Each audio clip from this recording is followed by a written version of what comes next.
What's up, guys? Welcome to another week at home.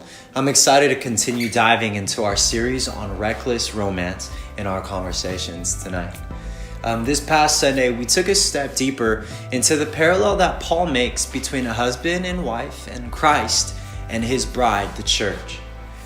Like a man proposing to a woman to be married, Christ proposed to us a new way of living and a newfound purpose to experience life with him and in him.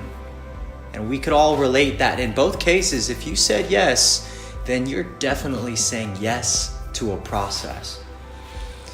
I think we can all recall and look back at a time in our lives, whether it be the proposal or the wedding day or a friendship or even your relationship with God, that when you said yes, you have maybe had no idea that what you had pictured saying yes to was going to look a little different than the process.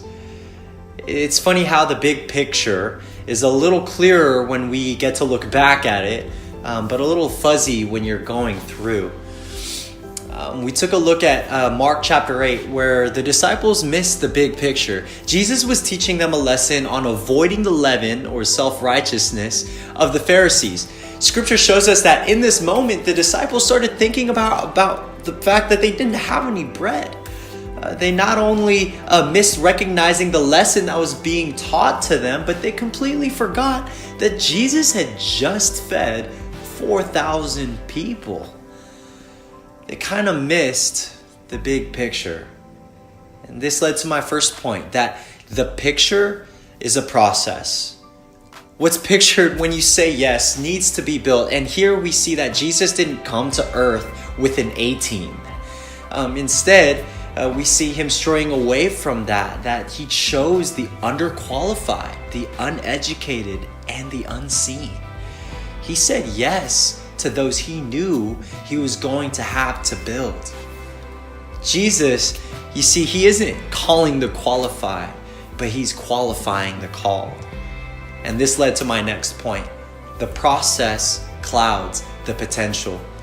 Jesus saw potential in his disciples, even though that potential seemed like a lost cause in the process of trying to teach them. And I'm sure that we too can see our potential as a lost cause when the processes of life become difficult, when our marriages don't seem to go as we had pictured, or when we've been rejected by people multiple times, or when life just comes at us hard.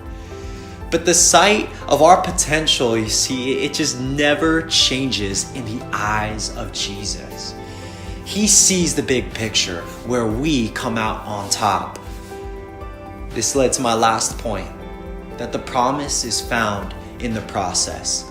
The truth is that the pieces never look like the picture.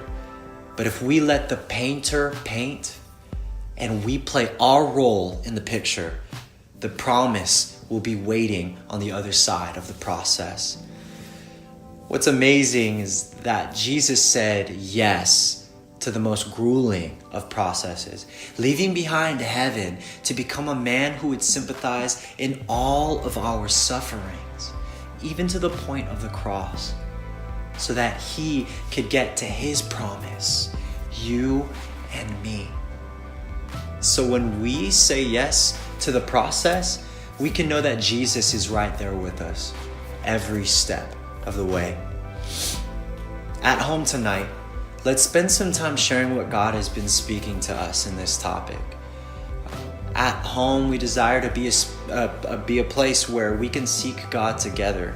So feel free to share whatever may be on your heart. Be blessed tonight.